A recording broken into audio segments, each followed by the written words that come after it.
were taught to say, "I'm fine," even when we weren't. Even when something felt off. When the weight of the day didn't match what anyone else seemed to feel. When everything looked normal on the outside, but inside, something was quietly unraveling. We learned to smile through it, to function, and to keep moving. Somewhere along the way, we absorbed a rule we were never explicitly taught. Struggle should be private. So we adapted, getting better at hiding, deflecting, and saying, "I'm just tired," when it was something much deeper. And that's how silence spreads. Not loudly or dramatically, but quietly and politely. Everywhere. It shows up in conversations that almost happen, but don't. In messages we type and then erase. And in moments where honesty rises, only to be pushed back down. Over time, that silence starts to feel normal, even expected. But silence has a cost, not a symbolic one. A real one, measured in people, in years, in lives quietly shrinking. 1 in 5 adults struggles with mental health every year, and 1 in 20 experiences serious mental illness. Yet most never say it out loud.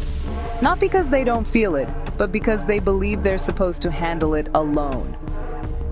Millions of people are dealing with something real and heavy, choosing silence not because it helps, but because it feels safer.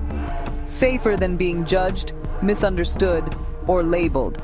And what stays invisible rarely gets addressed. That is why this conversation matters. Every May, organizations like National Alliance on Mental Illness and Mental Health America step in, not just to raise awareness, but to interrupt that silence. Because awareness alone doesn't change lives. Action does. And in 2026, the message is clear. Silence is not strength. Connection is. For decades, strength meant enduring, holding it together, and not needing help.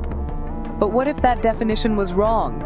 What if real strength is being honest, even when it's uncomfortable? This year's themes are turning silence into connection and more good days together. Sound simple, but they force a deeper question. What does a good day actually mean? For some, a good day is productivity or progress. But for many, it's much simpler. A day where things don't fall apart, where anxiety isn't overwhelming, or where getting out of bed doesn't feel impossible. And that counts, because when you're struggling, the goal isn't perfection, it's stability, breathing room, and getting through. But here's the truth. You can't build those good days in isolation. Mental well-being doesn't exist in a vacuum. It's shaped by relationships, environment, and access to support. Look around your life. Statistically, someone close to you is struggling right now, probably more than one. And for younger generations, the situation is even more urgent. 1 in 5 young people has a mental health condition, and many of these struggles begin early. Around 35% emerge by age 14, and nearly 63% by age 25. That means many are dealing with this before they've built coping systems or learned how to ask for help, often before they feel safe enough to speak at all. When struggle meets silence, it doesn't stay the same, it grows, quietly, until it becomes something harder to manage. In 2023, 1 in 5 high school students seriously considered suicide. That's not just a statistic. It's a signal that something deeper isn't working. This is why this month is not just about awareness. It's about intervention. It's about interrupting silence before it becomes isolation, and isolation before it becomes crisis, and replacing it with something stronger, real connection.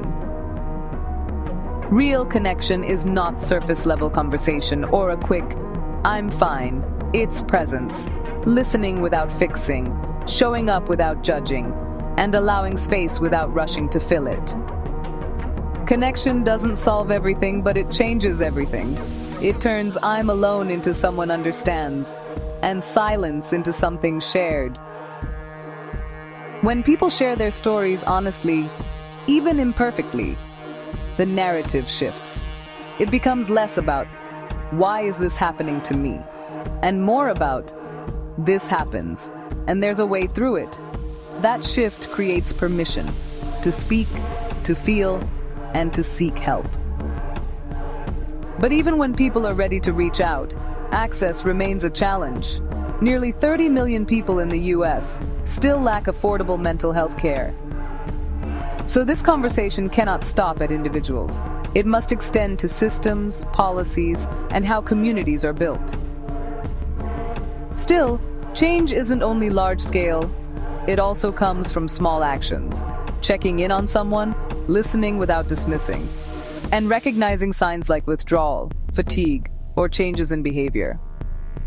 These are not just moods. Sometimes they are signals, and responding early can make all the difference. Healing also comes from simple, consistent habits: sleep, movement, connection, and moments of stillness. And when that's not enough, professional support matters. Therapy and guidance are not last resorts. They are tools, resources, and a way forward. If you're struggling, you don't have to wait until things get worse. You don't have to prove how bad it is or reach a breaking point to deserve help. You are allowed to need support, even when it doesn't look serious from the outside. Mental well-being isn't about never struggling. It's about having support to move through it. Progress is rarely dramatic. Sometimes it's quiet, invisible, and simply choosing to keep going. And that counts. This is what it comes down to. More good days, not perfect days. Just more days that feel manageable. More days where connection replaces silence.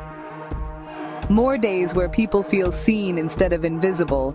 And that future doesn't happen automatically. It happens through choices.